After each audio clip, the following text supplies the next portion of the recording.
Mark, welcome to Rise Above. Hi, can you hear me? Loud and clear, brother. Sounds perfect. How are you doing? Absolutely amazing. I was a bit panicking, thinking am I going to be able to get on or not because of modern technology. And if you're a healer and you work with energy, well, as many of you guys probably know, it can interfere with the electric of the computers, and sometimes it messes everything up. But I'm glad to be on, guys. I really am. Awesome. Nice to have you here, Mark. We have to say, mate, that is a striking T-shirt you're wearing, sir. I love your every video you do. You have some awesome T-shirts. May I just say that before we get any further? Yeah, I'll be known for that on my gravestone. Is that Ganesh on your T-shirt, the elephant god? Probably, yeah. It's probably any kind of elephant is kind of a Ganesh to me. So yeah, I mean, do you know the story of Ganesh? It's sort of give or take. Yeah, it's fascinating. Some of the stories are fascinating. So, Mark, we're big friends with Dom and Chris at Old Sheep Farm, and I know you go back quite a long way. With both of the guys, with Dom at least, you've known them for quite a long time. Is it right? You're from the same village? Yeah, The first time I ever met Dominic was walk through the door. He actually owned a place called Callbox, which was one of the first mobile phone shops there were. And I remember walking through the door, and just as soon as I met him, I just hit it off because as lads we take the piss out of each other in Yorkshire, and he was the big piss taker of all time. He was a comedian. I'm sure he was. He actually was a comedian, a practicing comedian. Dom. Yeah. Oh, we didn't know this. You're really spinning the beans here now. I'll tell you what, this guy Dom is not only a genius, but also his voice is phenomenal. So he's also a professional singer as well. And What? Right. One thing you should do is, if you ever go and see him singing live, right? Don't bring your wife because you might lose her. Wait a minute. Everybody falls in love. Everybody falls in love with him when he sings. And we had no idea that Dom was a professional singer. Are you saying that he actually sings out and plays gigs and stuff? He used to. I mean, on the quiet. Not massively, but on the quiet, he's had some great tracks in the days of the Mike Quavers Ravers time when we used to be at Love to Be and Ministry and all the clubs. I used to be a professional dancer as well, so I danced all over the world, and in fact we've had some good times. Our generation were pretty crazy, man. Dom asked me to bring up, I can't remember, I forgot what year it was, a certain year in Ibiza when you lot had a crate. Was it 87 or 92? I can't remember. He said, ask Mark about this certain year in Ibiza. Does that ring any bells? Or were there loads of them? Only that I'm chatting up this girl, and he said, look carefully. What are you talking about? She's lovely. No, look carefully. Look at her Adam's apple. Oh. I tell you, we had some great times. We had some real fun. Honestly, guys. I can imagine being out with you and Sheep Farm would be quite a good laugh. I did a season out in Ibiza. Guys, people are absolutely loving this about Dom. 97 was autumn in Ibiza, Dom says, from Sheep Farm. Mark, we've got Dom from Sheep Farm in the chat. He's tuned in currently. Yeah, he's of course. He's tuned in. He always tunes in. Dom and Chris watch every week, mate. Like we watch them all the time as well. They've been watching from the start. He said it was 97. He says 97 was awesome in Ibiza. Other people are saying I can feel Dom squirming from here. Can I just say as well, Mark? We've got your Moldavite incense burning in the studio right now. The whole studio is smelling of brilliant stuff. Well, that's many years of trial and error, to be honest. Many years, and a lot of De Niro of trial and error, working with shamans, psychics, healers, just generally people who were very much into the alternative and I love the idea of finding certain herbs or trees or roots that could actually work for the energy in a room whenever I was doing, I know this is going to sound crazy to a lot of you, but they're called rituals. And now most words have been hijacked. So if I now use the word ritual, half of you guys are going to look at me as if I'm doing some shamanic things. I'm into devil worship. Mark, I can assure you that the majority of the people tuned into this show know there is positive rituals and dark rituals. So the word ritual is not a swear word here. Our audience is very well versed in all aspects of the occult and the duality of it, and not to be triggered by certain words. We'll be hosting some rituals at Ra Treat, so it's not. Well, like anything, your intention is so important. And I've worked with shamans of the light, and I've worked with shamans of the dark. And a lot of you might be, what do you mean? You're working with dark shamans? Where's the balance? You've got to create the balance. If you will work at, like, I'll give you a for instance, everything that I share with you now is personal experience. No books, no videos. I've got dyslexia and dyspraxia. I haven't time for any of that. So everything that I've done over the years of the 30 countries that I've worked in with shamans, I can tell you these things happen. So I'm in a ritual working alongside a shaman. And as he's working, his father walks into, it's a very dark energy of a room. It's really dark. It's really heavy. And he brings in his son. His son couldn't move his arm properly. He had an issue with his arm from birth. The ritual starts, and he starts with the swords. And when the swords come out, it's going to be heavy. So the sparks are flying, and all of a sudden, my eyes focus on the boy who falls to the ground. And then the shaman disappears. So does the boy. I'm stood back in awe, wondering what's going on. About 5 minutes later, the boy appears, and so does the shaman. In the darkness, they appear again. The boy gets up and moves his arm. I have seen things that don't make any sense. And when you realize, when you get to the ground, the root of everything, when you're in that moment, you can't deny it. And that's how my work started. And I said to him afterwards, what happened? He said, sometimes, Mark, you have to go into the darkness to face the darkness, to clear the darkness, and to bring the child back from the fear of the darkness. Fantastic. It really is. Wise words. Very wise words. Wow. So let me ask, Mark, I've seen that. I'm not going to pretend that I've done a ludicrous amount of research into you, but I've seen just the titles of some of your books. It's a psychic by accident. How did you fall into this life of travelling to 30 countries and being known as an international energy healer? That I've been. So Mark, this Magic Elijah, who I sent. You sent the package to me. So my mum took one of your books, the Accidentals. The Accidental Psychic. Diary of an Accidental Psychic. So my mum stole that book the day it turned up, and she's had it in her camper van, and she's disappeared off, and she's read it all. And she come back and she's like, "This is amazing! I love this story." And my mum's sort of your era. So we were part of the hippie convoy in the 90s, and we lived on the buses and stuff. She's like, "This is an awesome book. I've really enjoyed this." And yeah, your books are really interestingly well written, and simple. Simple. Yeah, it's nice. Simple. I think that's what it is. You can read it because it's a breath. It's almost a breath. You can read little it. breath. Yeah. Yes. Yeah. I'm really. Yeah. I often joke about the books. To be honest, I say they make great fly squatters, and if you've got a dodgy table, you can stick one underneath and you'll straighten your table. But they are pretty good books, and for anybody who's a non-believer, I think it's pretty credible. And when I was on Facebook, people used to jump on. You've got to understand, back in the day when I started this, people used to mock and ridicule like never before. So I had 5,000 friends on Facebook, and I'd finished my first book, and there were people jumping on saying, "Oh, you're absolutely full of shit, mate."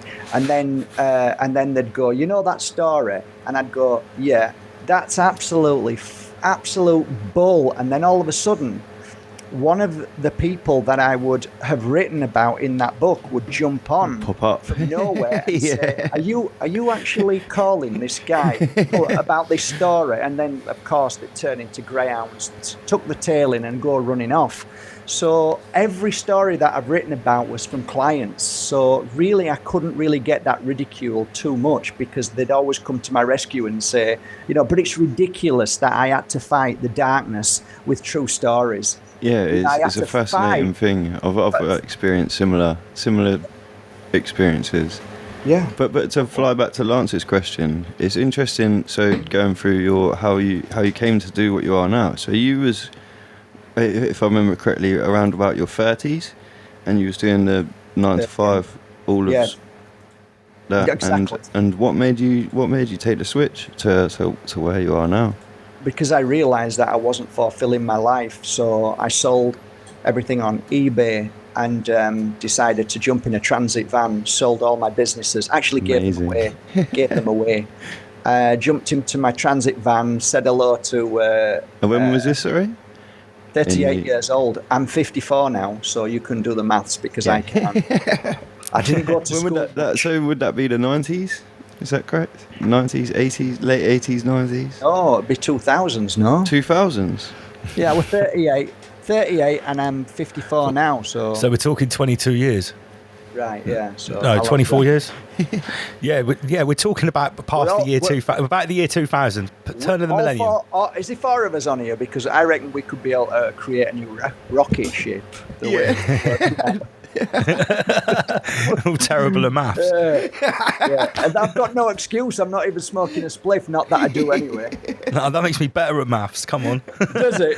No, I'm joking.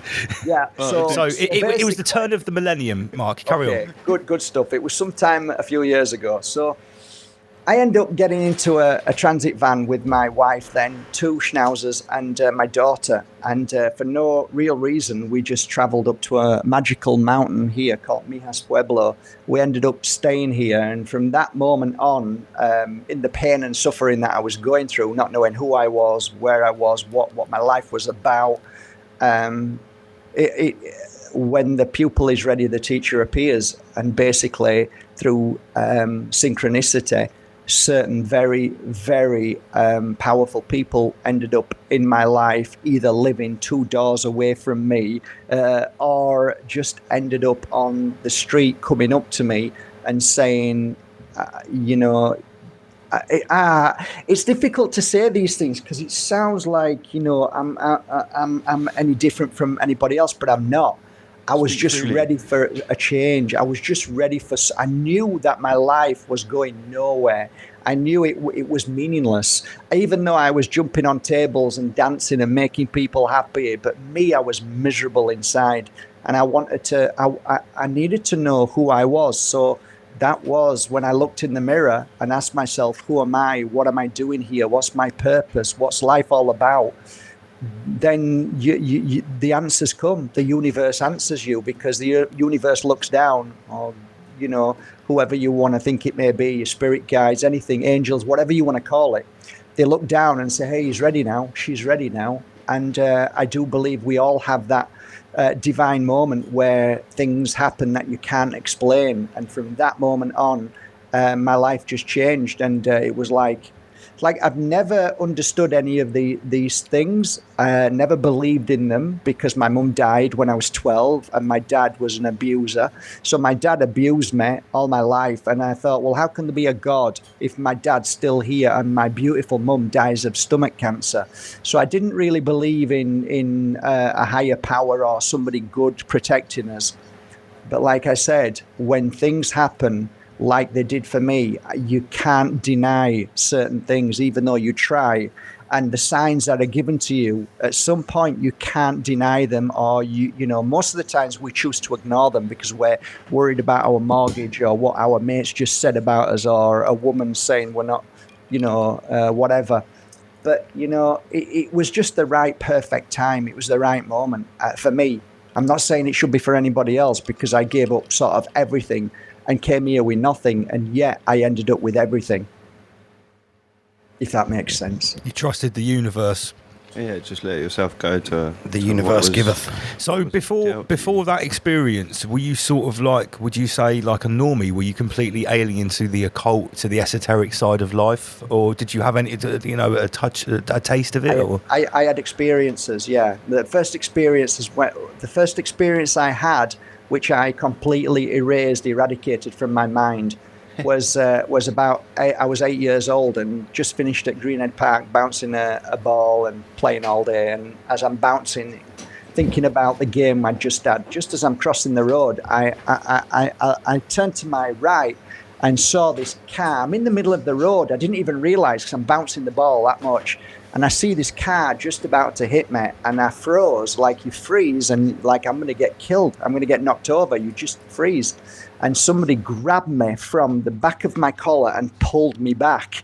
I went flying back and landed on the curb. This car just flew straight past me, and it's like I turned around to thank the guy who grabbed me, and there was nobody there. Wow. That's a story that stayed with me, but it didn't stay with it. It disappeared. Imagine going home saying to your mum and dad what just happened. My dad would have beat the crap out of me because I was crossing the road and I should have been looking. My mum wouldn't have understood. I didn't understand. So at that point, at being eight years old, what do you do with that? You don't go around telling everybody. It just disappears. And like I said, a synchronicity of a chain of events that happened when I got here. A woman sat down who had just ended up being a woman who used to work for the FBI at ritual killings that she would find the bodies for. She was the woman who saw me and realized that there was something within me that she saw. And then we sat for a while. She was testing me a little bit. I didn't really understand why. But then she said, "Do you remember a point in your life where something happened that you can't explain?" And I laughed. I said, "No." She said, "Think about it." And I said, "Yeah, I am." She says, "No, think about it. Did anything ever happen to you?" And like, I just sat for the first time and thought about it and went, Jesus, yeah, bouncing the ball, somebody pulling me back and nobody was there. And she says, "I knew it." And that was it. She was my first mentor, first of many. And so you're saying first of many, so like other people have come into your life at the right time at opportune moments to give like pieces of the puzzle. Is it that kind of synchronicity you're talking about? Exactly. Yeah, because I didn't know what I was doing. So what happened was these people were coming into my life to make it sound like it's acceptable.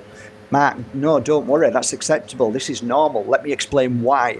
So what I was getting was confirmation of everything that I did thereafter. That was being confirmed, so I wasn't going crazy in my head. Because, imagine at home, right? You're going through all this new crazy stuff, right? And all of a sudden you go to bed with your wife, and then next minute, your wife jumps up out of bed and said, "What was that?" I jump up out of bed, said, "What was what?" And then the side table moved across the room. It just moved on its own. This is when it all first started. So I looked at her, she looked at me, and we went back to sleep.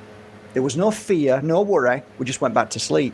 And all of these synchronicities, all of these things that were happening were not just like once a week. It was every day. It was constant. It was like, and I realize now the reason why all of these amazing things happened was because I'm so stubborn and I'm such a non-believer back then that I needed all of those signs to wake up.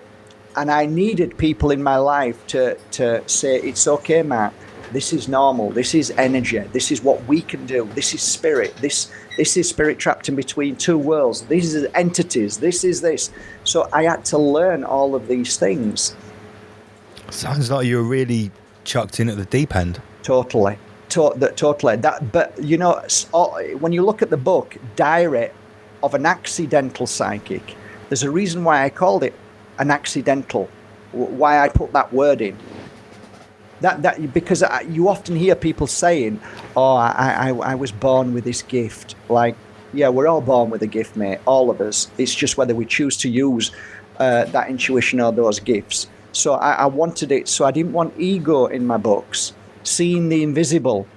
We all can see it. It's just most of us don't have time to see it.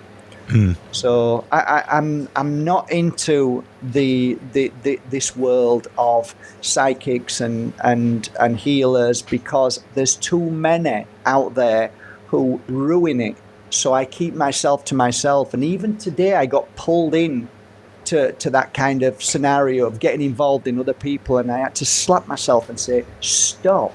You know, so many people try to pull me into their spiritual groups and stuff like that. And it's for me, I love humanity on an individual level. I can talk to you guys on an individual level, and you guys are going to be amazing. But if you get a group of 10 or 20 or 30 or 100 people together, they just turn into imbeciles. They turn into egoistic crazies. So I've spent most of my life from 38 till now being on my own and working on my own, because it's the safest place. Yeah, I've sort of witnessed firsthand what you're talking about happen before my eyes, actually. So, yeah, I'm totally with you there. Talk to me about this this International Healer of Hearts title and the remote healing that you've been known for. How does this work? That's a bit embarrassing, really. But yeah, I guess I kept it because Arlene, who was one of the girls who works alongside me for many, many years, she gets maybe between 10 and 100 messages a day that says thank you for the work that I participated in. Remember, the work is not me. I'm just a conduit for what I believe is another world that is filled with love and healing. So healer of hearts was said a few times. You've healed my heart, and I've said no, you've healed your heart. So yeah, kind of a bit embarrassed about that particular. Well, you come with very high acclaim, so I don't really think you should be embarrassed about it, mate. But I don't like it. I don't particularly like saying it's me, because it isn't. Because that would then make it sound like I am better or more important than others. I do understand to a degree where my partner has been really kind to me, and she's always encouraged me and said, look, Mark, how many hours have you spent healing people on an individual level? And we worked it out over the years, because I was a full-time healer for 12 years, full-time, every day, Sunday included. So we worked it out well over 10,000 to 20,000 hours. Well, there is a book out there that discuss being a master, and being a master means like a football player. If you end up being a master karate or jiu-jitsu, whatever, it basically means you've put over 10,000 hours into the 10,000 hours. I've heard this. Yeah. Right. So then you become a master. I don't particularly like the word master, but I do accept the fact that I have respect for people who have put a lot of hours into what they do. And unfortunately, my field of work, many people only just say, oh yeah, I'm a healer. And then when you ask them, well, how many people do you heal a day? Well, I haven't done a healing session for a couple of months. Well, you're not really a healer then. I totally, sorry to interrupt you there, Mark. I totally get what you mean about you don't like the term master. Maybe you should use the term expert. If you've done 10,000 hours at healing one-to-one, then I would say you're pretty much an expert in your field. I can have any conversation with any healer. I can talk to any scientist about energy comfortably, very comfortably, and I don't feel as if I'm out of my depth at all. Oh, so awesome. that makes me feel good, because if I talk about another subject that I'm way out of my depth, then I don't really want to talk about it, because sure. I'm more about experience than anything. That's where my comfort zones, I'm quite interested in this remote energy healing that I've heard about. Now, please tell me if I'm out of turn, but we've got a viewer of the show who's in a very bad way. Mm-hmm. His name's Stephen, or Yogi33, and in the last week he's actually been involved in a very serious fire. He's in a coma, or is under sedation at the moment, and has been having all types of skin grafts. Sort of a member of our little family, our community here, and I was wondering, could you send some healing vibes his way if I was to put a picture of him on the screen? Yeah. Would that be possible? Yeah, I've got a healing book here that is already in, and I've been doing healing for the past couple of days now. So yeah, first of all, if we're going to touch this subject, first of all, I think what everybody needs to do is, first of all, how do I put this? It's not being unkind, but it's actually being kind by way of, first of all, don't see that person in a coma. You've got to see them well. You've got to see them up. You've got to see them happy. You've got to see them skipping. You've got to see them in a way that you want them to be. Because if not, if you're putting the vibe out and saying that they're in a coma, right? One of the things that I learned very quickly is that one of my clients many years ago called me up and said, my daughter's in a coma. And I said, who have you called? She said, everybody.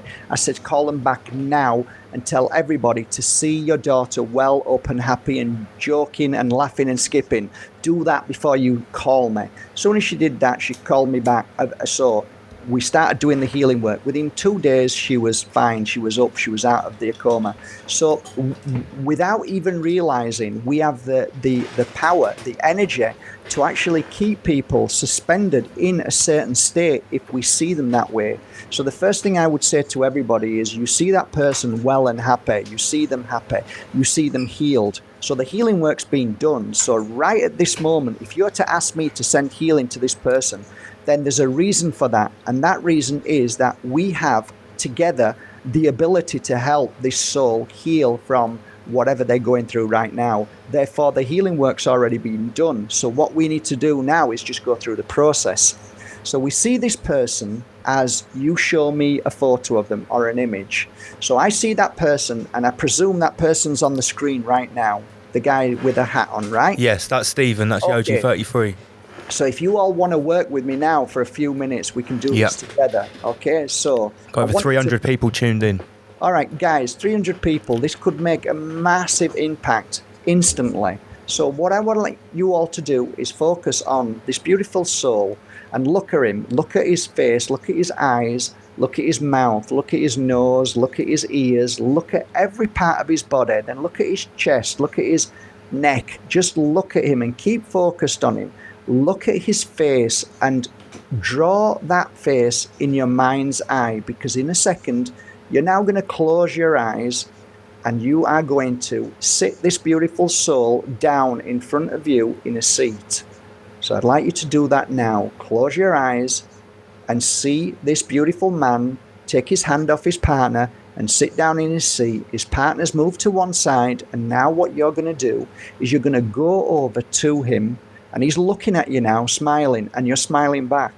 And now you're going to take one of those hands of your hands, and you're going to put one of those hands on his chest, and you're going to hold the other hand out, and you're going to call for energy of healing.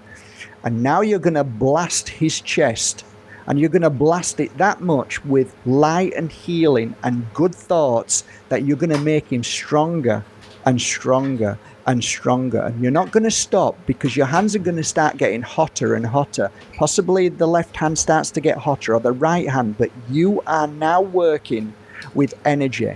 There is no space, there is no time. It is simply a soul that is there, and you are healing this soul from the energy that is around you and that is gifted to you by the universe. It is free and it's abundant, and you are healing this soul. You are giving the strength of the energy that is needed to go through every molecule, every part of his body in a physical, but more importantly, and a spiritual. You are healing him inside and out. Keep blasting him with this energy. Don't stop. See him smiling even more. See him smiling the more you do this. And if you're uncomfortable, get down on your knees. Get down and get comfortable as you're blasting him with healing. Now, if you want, you can take the other hand and put it on just at the side of his heart. So you've got two hands on his heart. Now keep blasting that energy, because you're now working from a different point of view. So the energy is running through the top of you, or even from the bottom of Mother Earth.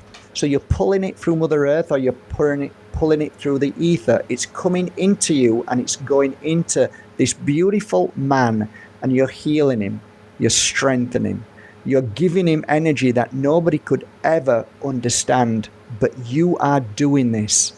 So keep doing it now for the next few minutes, and I'll tell you when to stop.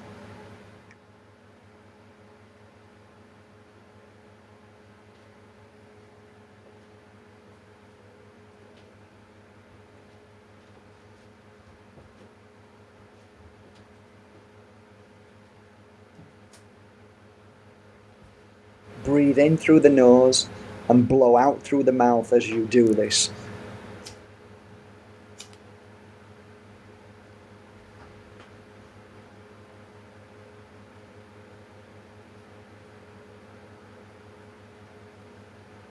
See his smile get wider. See his energy get stronger.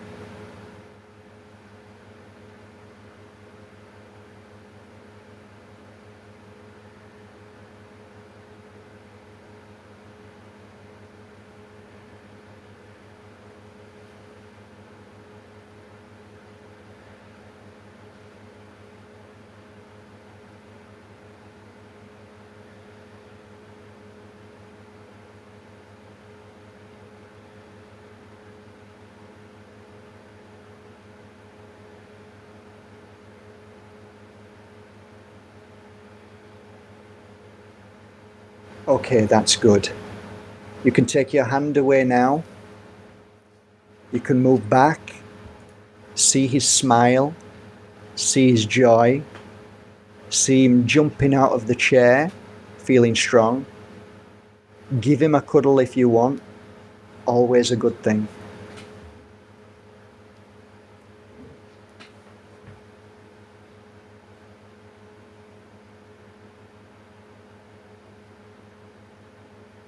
And then say goodbye and move back into your body and open your eyes.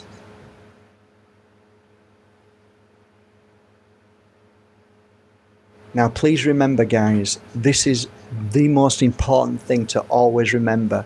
We are not God. We do not have the ability to make the change in somebody's life if their path is their path. We can only help people as far as their healing path allows us. That's as much as we can do. We cannot take the responsibility for whatever happens to any of us, me, you, but what we can do is give our love and healing to those in this way that in my 20 years of working has made a massive impact in people's lives, and it's helped tremendously. So what you participated in there was an absent healing, and I thank you for doing that with me. No, Mark, thank you very much. That was very touching. I don't know if anybody else felt one of their hands heating up before the other one. I know I did. My right hand started heating up first in the middle of that. That was very, very powerful. So yeah, we can do what we can. Like Mark says, we can send as much good energy towards Steve and towards Josie. Thoughts are with all of his friends and family, and we all hope and wish for a very speedy recovery. Absolutely. No. That was awesome. Yeah, that was awesome. Thank you very much, Mark. Much appreciated.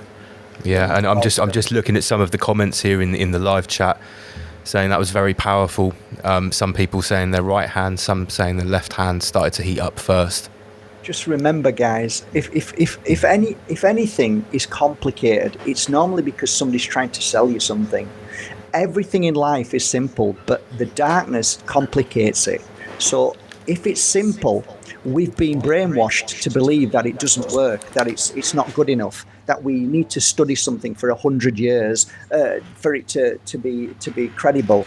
Whereas in actual fact, the simplest things in life, the easiest things, are the most powerful. Don't ever forget that. Don't ever let somebody tell you any different. Yeah, we are much more powerful than we've been led to believe. Absolutely. And I can tell just here by the comment section again, you know, a lot of people were obviously moved quite a lot by that. maybe they'd never had an experience like that before, and they've just had it for the first time live on this show. I felt very moved, and for sure I felt my hands heating up. That was really, really quite powerful. Just keep doing it. Just keep doing it. Keep doing it. You know, just keep doing it.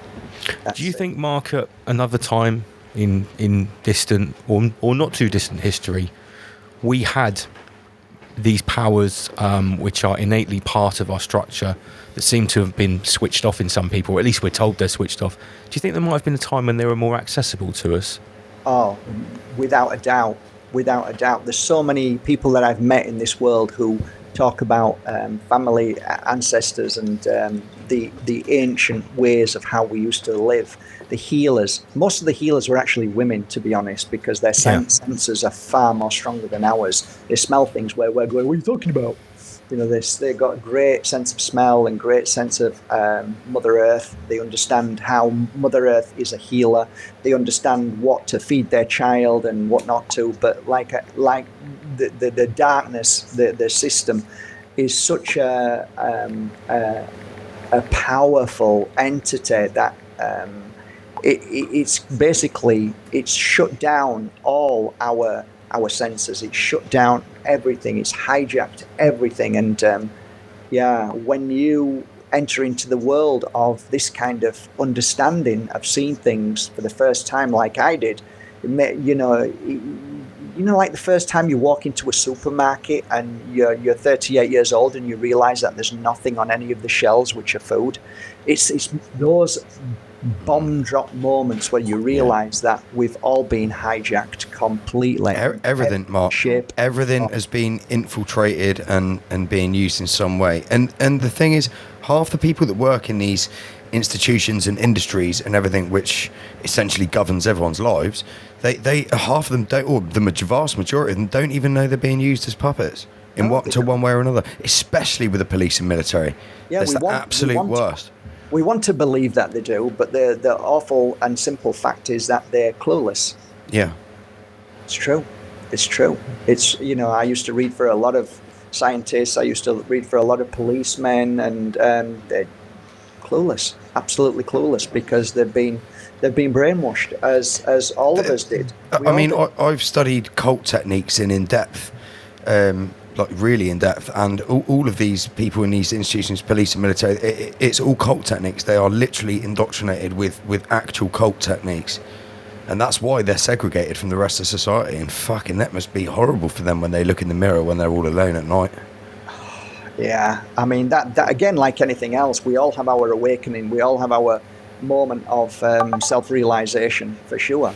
But then that's our own journey. We can't force it. We can't push it. We can't tell people what to think, what to believe. It doesn't matter what you do. You can take a horse to water, but it's an individual thing. And I think as you get older, you start to, I guess, lose your energy a little bit and realize, you know what, people are what people are and what they do, and there's not much you can do until they're ready to awaken. So. Sure. Yeah, there's no forcing an awakening. You can't force it. No, absolutely not. I always said, you know, you can offer someone a glass of water to help wash down the red pill. But at the end of the day, if they don't want your glass of water, they'll end up taking it dry anyway. I've just got to let you know, we have a big thing with memes on this show, and we sort of like talk about mimetic magic and sorcery quite a lot. Since you've dropped the bomb about Dom from Sheep Farm being a singer, someone watching has just come up with this. Can you see that? Big up Dom from Sheep Farm. Rise and Shine Jake is one of our top mimetic magi, right? And he's just conjured this one up. We've got an event coming up in September, a camping weekend for our viewers, Mark. It's called Ra Treats, because, you know, Rise Above Ra. And apparently now Dom Jones is going to be appearing at Ra Treat. You've heard it first. In live time, Mark. In the time that you've tuned in, this has been coined. I feel really bad now. I wish I please it's don't. Fantastic. Please don't. Big up Dom Jones. Yeah, big up Dom Jones. I tell you what, his voice in his singing is incredible. He's such a good singer. I can't wait to hear him. And yeah, for everyone that's asking, we have invited Dom and Chris to the weekend. And as far as I know, they said they're coming. We want them to have a little sheep farm stall so you can sort of sit down there and have a chat with them. And obviously, Chris will be slinging some of his ashtrays. He must be. And Mark, are you in the UK or are you overseas? Yeah, I live in Spain. I've lived in Spain for 20 years on the Costa del Sol. Very nice. Yeah, so it's very hot here. It's very hot. It's quite hot here today. It's very hot. It's 33 degrees, I think. Really? Yeah, something like that. 33.3. 33.3 degrees. No, it's an absolutely scorching. We're down on the south coast in Poole. It was absolute El Scorchio today. Mate, it's hotter in the forest. Oh yeah, it's better. Yeah, absolutely. It's going to be hotter in the forest. Scorching where I live in the forest. Wow, brilliant. I mean, I love a bit of hot weather. That's why I'm a sun chaser. I'm a sun gazer. I'm a sun seeker. Because sun worshipper. Yeah, because it's as we all should be. You know, yeah, we should. Unfortunately, most of us worship things that we don't even realise we're worshipping these days. False gods. No, funny you should say that. No, the current situation that we're all facing at the moment, I don't want to sort of talk about the nitty-gritty of it, but let's talk about the spiritual aspect and what's being done to people, especially in the last 2 years. Have you seen an increase of people needing healing from the psychological attack that they've been under? Well, this is a really interesting subject. One of the most fascinating things that ever happened to me, and many things did, was a lady that many years ago came to see me, and a lot of people used to come to see me about a dog or a cat or my dog's gone missing, and I'm not really into that, but some people would come and say, my member of family's gone missing, is there any chance you can help and have a look? And sometimes I'd say, oh yeah, the cat's next to a green bin with another black and white cat, and then the following day they might say, oh, we found the cat, it was next to a green bin with it. Okay, so this kind of does work then. Okay, but then I got like, where's my keys? I lost my keys, and I was like, oh, this is pathetic. I'm not doing this no more. Right, so I stopped doing it, but there was one really interesting thing that happened to me that still to this day fascinates me in my thought, and it was a lady who came to see me who worked for a company called CERN. Have you ever heard of CERN? Oh, funny you should say that. Yeah, we know all about CERN, yeah. All right, well, let me just explain something. Most people never even heard of CERN when I started doing this kind of work. And this lady came to see me, and she was a scientist, and many scientists came to see me. So she laid out 2 photos. So I'm looking at these photos, and she said, can you help me? And I said, I'll do my best. That's all I used to say, I'll do my best. So she says, can you tell me where these 2 people are? So what I used to do is close my eyes and look at the photos, and then put my hands over the photos to try and feel the energy of this person. So what I'm trying to feel is this person of this world, or have they moved into the spirit world? And if they have, I'll be able to feel them in the spirit world. Or there are times, very rare, but there are times, are they trapped in between 2 worlds? So I'm trying to feel this energy. I can't feel that they're alive. I can't feel that they're moved into the spirit world. And I can't feel that they were trapped in between 2 worlds.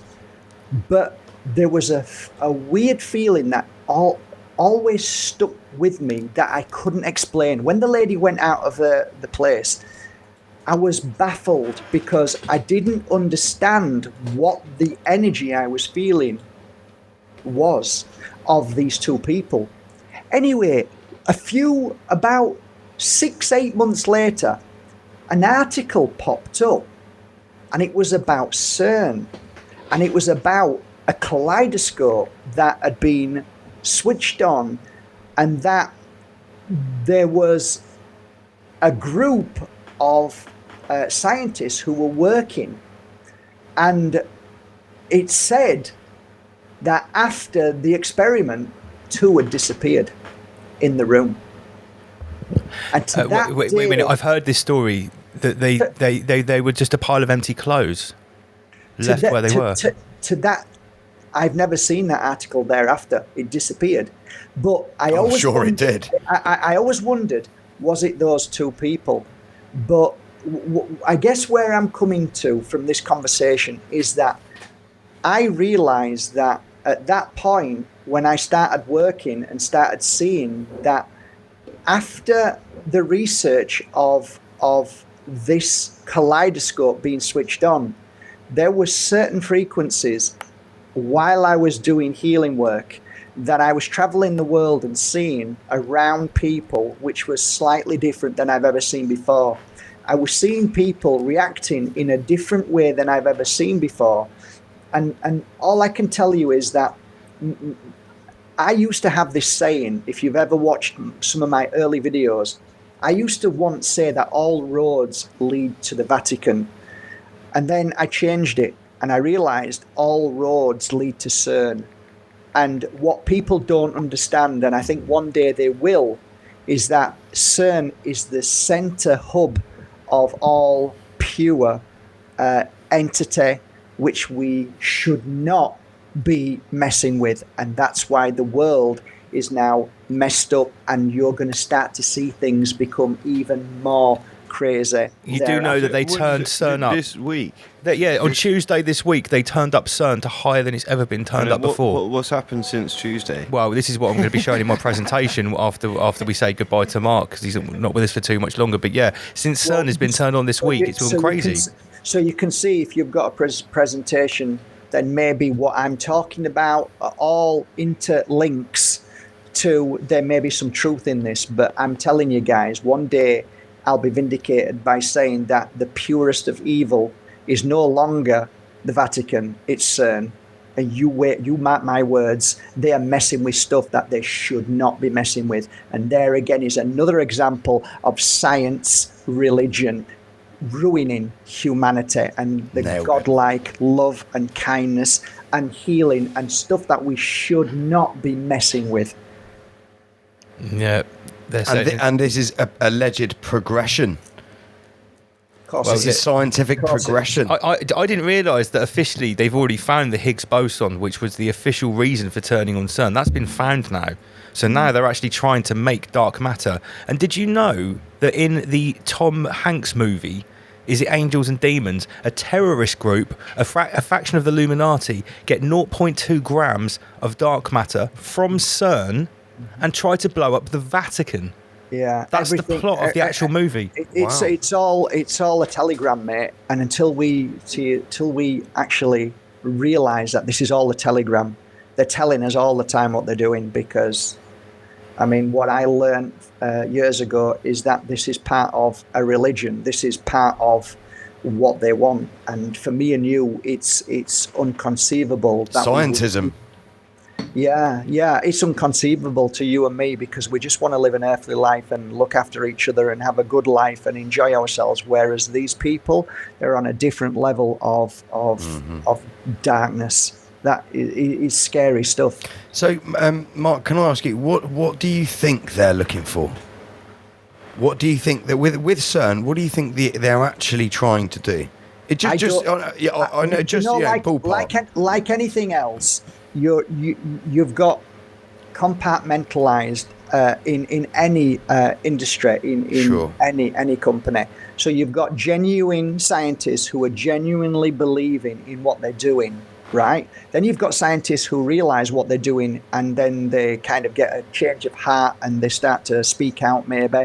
Then you've got people who, it goes up and up until you get to the upper echelons of any kind of corporation.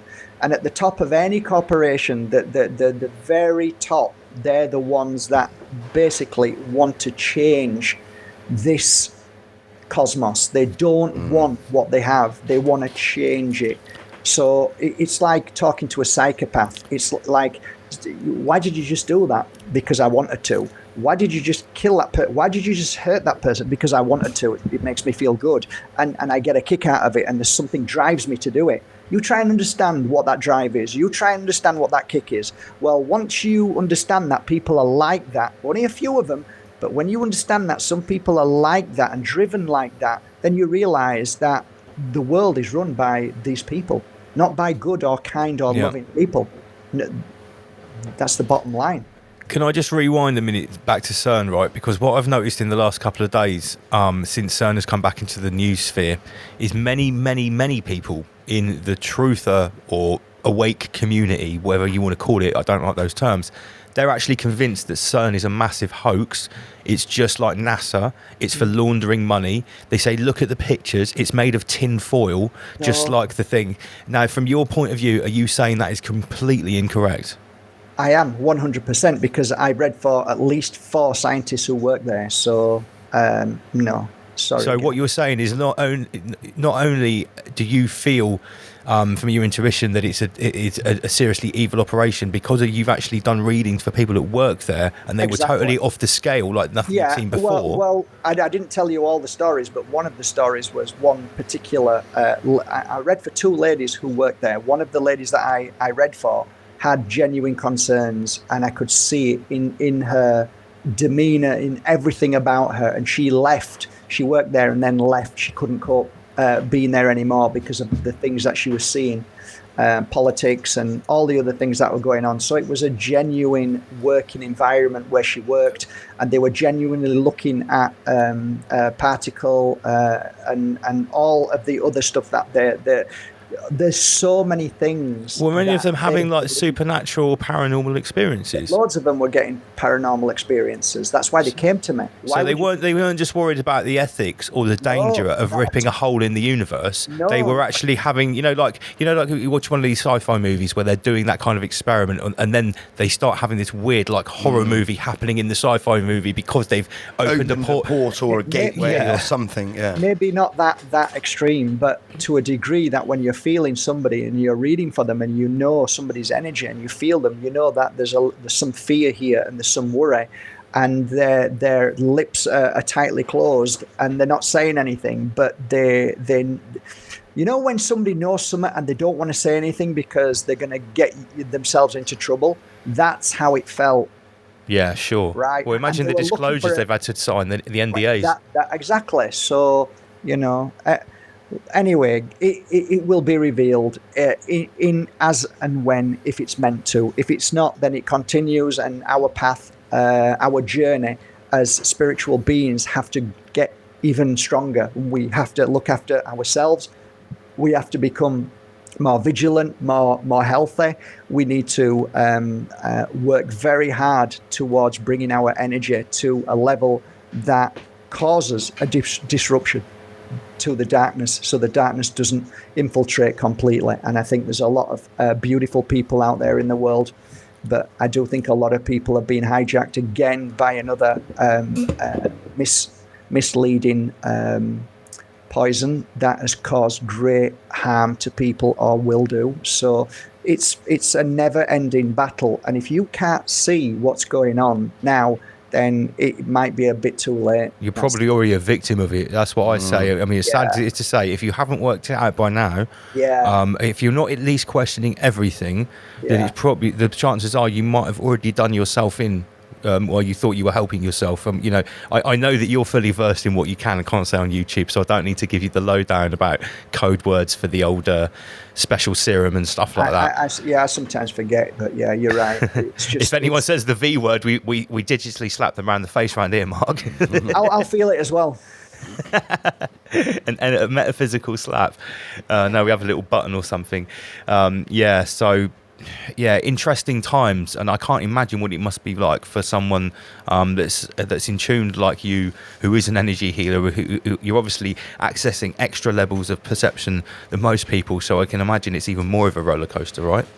Yeah, I mean, if all you do all day is work with energy, then it's going to affect you a lot more. So my entire world fell apart because I used to be a healer full time, and I used to work on energy. So I'd be able to tell you if your left arm was in pain. I could tell you if you've got a headache. I could say to you there might be an issue. You might have maybe the beginning of cancer if you're not careful. I could feel these energies. I could feel whether you were depression. I could feel, which is bullshit, but I could feel if you've been traumatized by a father-in-law or whatever. I can feel those energies because I used to work on those energies. I used to understand them by working with them every day. Now, when you understand that and feel that, And all of a sudden, you go out of the door and everybody has had something that they've never had before, and their energy goes off scale. It just goes crazy. It's like walking outside with energies that are brand new, that I've never seen in my life, and people were trying to come up to me and try to hijack or to suck my energy because their energy needed replenishing because their body was struggling like crazy. So I had 2 years of trying to figure out what I can do. So I went on a mission for them 2 years because I'd retired. I went on a mission and started working on 103 people who had done something that they wished they hadn't. And I came to a conclusion that there wasn't that much I could do as an energy healer for them if they'd done something that they shouldn't have done. And that was a real heartbreaking moment in my life, because I run an academy called the Pure Energy Healing Academy. We have thousands of practitioners all over the world. And can you imagine, for the first time, I'm saying to everybody that energy healing isn't really helping. It might help for a 5 or 10 or 15 minutes, but then they go back into chaos again because the body is constantly going into chaos because of whatever's inside them. Imagine a mechanic turning around saying, I can't fix your car, I can't fix any cars anymore. This is how it felt. So I went through a really painful situation 2 years ago, but now I'm over that and I'm stronger than I ever am, and I've accepted what's happened, and I'm just moving forward in the ways that I know best to try and help people. And when I tell you this, my phone pings every 5 seconds with somebody else either keeling over or child falling asleep and not waking up. And it's an epidemic that has been covered up monumentally right now. Yeah, as we've been reporting on since it's been starting. That's really why we started Rise Above. Yeah, we knew what was going to happen. As many other people, probably before the first injection happened on December 1st, 2020, it was going to cause an ongoing pandemics of chronic sickness. But yeah, here we are, and like you say, there's not much you can do for the damage that's already been done. We can only try our best to sort of mop up the damage and mop up the mess that's left after it, I guess. Exactly, that's all we can do. And what like at this moment in time, I'm drinking here. It's mugwort tea, and I forage mugwort. Right, so you know what it is. So it's got many uses. I'm always working on trying to heal the body, not only from parasites, but I use sage a lot. So I drink sage a lot. I burn sage a lot because it has great effect. So I'm always working on my body and trying to help people through my experience, through this brand new kind of energy world that we live in, through the darkness, people being in fear, and all the energetic frequencies like 5G and all the other stuff that's being bombarded on humanity every single day, plus the non-foods. So I think right now, if I could say anything to your beautiful audience, is most of us don't listen to our body, and that is the honest to God's truth. When you tell yourself that every day, you then start to listen to your body a little bit more. And when you start to listen to your body, you realize that it's the only body you've got. So without that body, you're useless, you're rendered useless. Therefore, everything that you should be doing now should be focused on your body. Because if your body's healthy, then you're able to help others, you're able to work for the rest of your life, or you're able to do something that you love for the rest of your life and be happy. You're able to make love, you're able to go on holiday, you're able to do, dig the garden, you're able to do. But if you are constantly going to a supermarket eating non-foods, your body's going to turn into some kind of cancer eventually, and then you're not good for anything. So everything right now stems to one thing: your spiritual awareness and your physical awareness. So all of those things, body balance, all of those things, there's aspects of the the principles, the 7 principles of life, or all the principles of life, health, well-being, going for a walk, your environment, the people who surround you, all of these things need to be a healer in your life. And if not, get rid of them fast. Absolutely, Mark.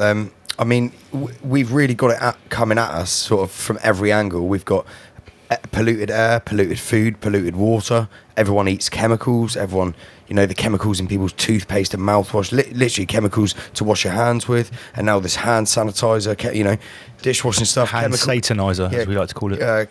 Chemicals that we wash our clothes in. We're just literally being bombarded from every angle with unhealthiness. Things like chemtrails, whether some people on this channel believe in them or not, is irrelevant. I mean, our air is seriously polluted, especially in sort of denser populated regions of the planet. So it's massively important for people to keep their physical body healthy, because like you said, if you can't help yourself, if you can't keep yourself healthy, you can't help anyone else. Do you know how many times people used to come to me as multi-millionaires, and they used to sit in front of me and ask me how they were doing, and they'd leave their Red Bull and their or whatever it is they're smoking, and they'd just sit there and they just want to have an understanding. And I'd put my hands over theirs and feel them, and I'd say, look, you've probably got about 3 years. In those 3 years, if you don't change your lifestyle, you're going to end up in a psychiatric ward, or you're going to end up broken down and you're not going to be able to do anything. Some 1% would take notice and listen. 99% wouldn't even bat an eyelid, until their wives would call me and say he's been admitted into hospital, and these things happen. This was a very normal kind of working year for me, as many people just don't listen. They just chase something that is not there. They chase money, they chase fame, they chase fortune, they chase new cars, they chase everything which is absolutely meaningless if you end up on a bed, lying down, and you can't do nothing. Then what? And that's what I used to try and get through to people. Without that body of yours, you're nothing. You're nobody. So that was one of the things that I used to try and help these people with. But unfortunately, like I said, I came to this understanding that it's very, very difficult to help somebody change their path, their journey. Only a few % will do that. Most, just like the conversation, or just like paying, a couple of €100 or €100 for a session and talking about it that night gives them something to talk about. You know what I mean? Sure. Absolutely. I've gone off on one, eh? No. That's absolutely fine. He'll rise above. That's what we like. Yeah. And from your point of view, you were saying earlier on that you don't like to be associated with a lot of other people in the energy healing game. You said, a lot of people just like to spend money. Would you agree that there's also a lot of charlatans in that sort of industry as well? Same as I guess as any industry. It's been infiltrated. Yeah. You've just answered it. But I'll give you a perfect example. There was a book written, and I was in that book, and what it was this lady was about 38 years old. I think she had two kids and a husband, and one day she woke up and the only thing she could move was her eyelids. That was it. So she was, it was called trapped body syndrome, okay? So I had a message from a healer, and the healer said to me, Mark, would there be any chance, would you like to come with it? Would you like to come with us to do healing on this beautiful lady who's been trapped in her body? And I was young and naive, and it was at the very beginning of my healing work. And of course I want to help. So I got into a car. There was 2 cars full of healers. And we got there, and I've never felt as sick in my life. What I saw was a group of healers almost clambering to get to her, to be the one that made her better, which I knew that was not going to happen. I could feel it. So what I did was step away from them all. I turned to the husband, and I gave her husband a full hour healing, because I realized that it was a husband that needed most of the healing and the energy to be able to get up in the morning and take care of his wife and children. And that was the first and only time I would ever work with a group of healers. And what I heard from them, I had to sit and witness their conversation in the car saying that she's going to be able to walk in July, and one saying no in August. And I'm just shaking my head thinking, why have I been brought into this field of work with people like this? Horrible. Yeah, because it really sort of, sours the milk for everyone. Same as with psychics, there are so many blatant, absolute rip-off merchants, and now you've left with people convinced that the whole idea of people with extrasensory perception is a complete joke, because you've had certain people that have been caught out on TV with doing the very basic sort of sort of tricks and stuff like that, word association and that kind of stuff, and it's you've got to think at one point, if that keeps getting put out in the media, is there an agenda to try and poo-poo? Of course. Of course, because that's how they do it. And there's always going to be scallywags in every industry. So it's a perfect thing when a scallywag comes into the field of work of the psychic. I don't particularly like that word either, but for me, I was really careful. And being careful means that you've got integrity. It means that you care about your client. And I used to sit next to other psychics at fairs and see how they would bully their client, bully them, telling them. And the client would go, no, that's not right. And they'd say, yes, it is. And I'd think, oh, this is awful. This is awful. These people are horrible. So I really became very much introvert and kept away from all other healers and psychics. And I just kept myself to myself. I had my clientele, and I was fully booked for nearly a year. And the day I said, I can't do this no more, I have to stop, it was too much. It took me about 4 years to even, stop with the messages coming in saying, please, I need a session. I'd love to see you again. So I was pretty good at my job, meaning that I would look for help within any situation. So any psychic can tell you a problem, but it's finding a solution which makes a good healer psychic. It's finding a solution to be able to help that client ride through the storm and get to the shores and feel safe. And that's what I did.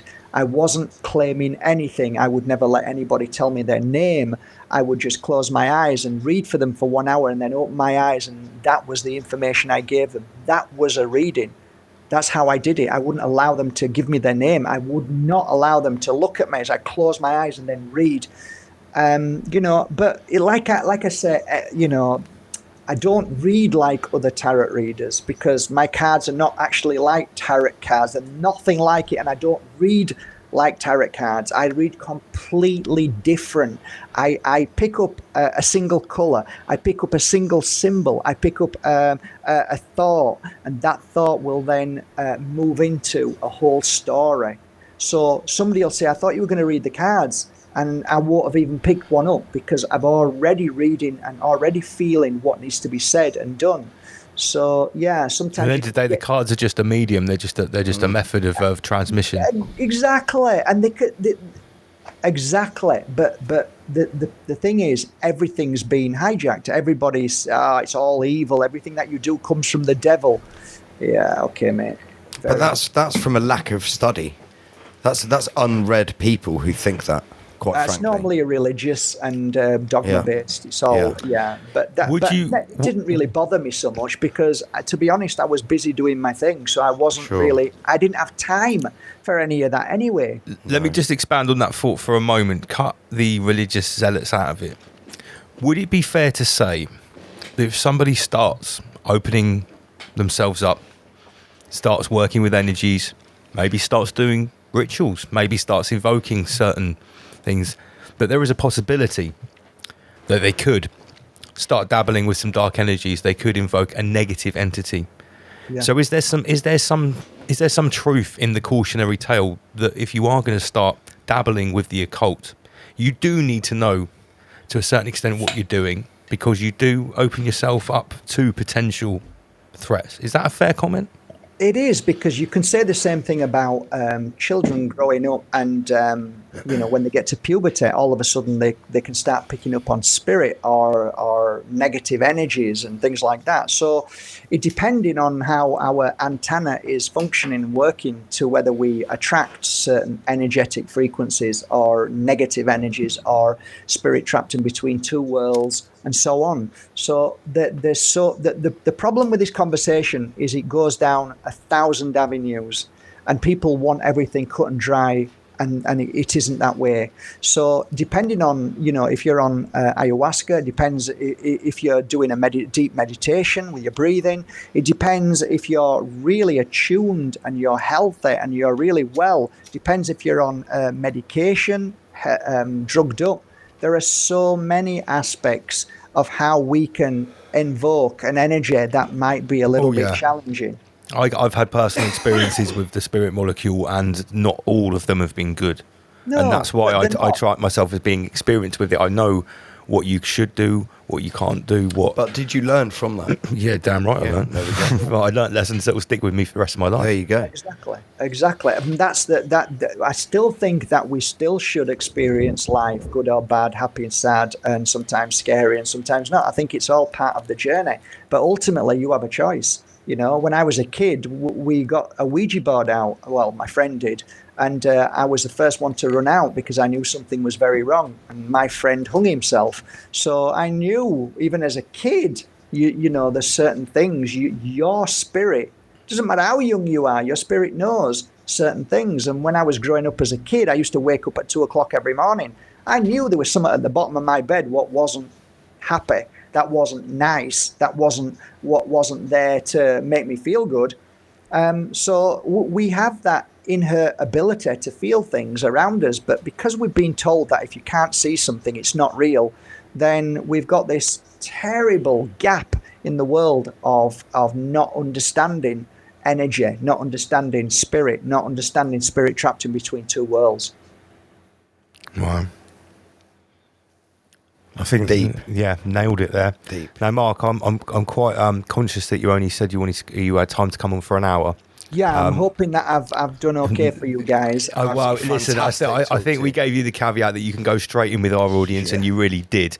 I just want to thank you once again for that healing work that we did in the middle of the little chat there. We won't stop. No, we won't stop until this beautiful soul strengthens and we see them happy. And we just, all we can do is our best, and that's all we're doing every day. Yeah, I want to thank you once again, Mark Bajerski. You've been an amazing guest, and don't be a stranger. I'd love to get you back on the show, yeah. And hopefully we'll have more time. Yeah. So thank you once again. And we've had links on the screen, links in the description. If you want to get to Mark's work and his website, Sam Carno will help you out with that. He's got all of the links. Here we go, bang, bang, bang on the screen right now. So, Mark, thank you once again, and rise above, brother. Yeah, thanks for doing some great work as well. Thanks for sharing the truths, and thanks for being who you are, guys. You're amazing. Thank you very much. Much appreciated. We'll see you again. Rise above, generate, rise above, distinguish fear, rise above, abstract. What an amazing guest. Yeah, How lucky are we to have amazing guests like this each and every week. Awesome guest.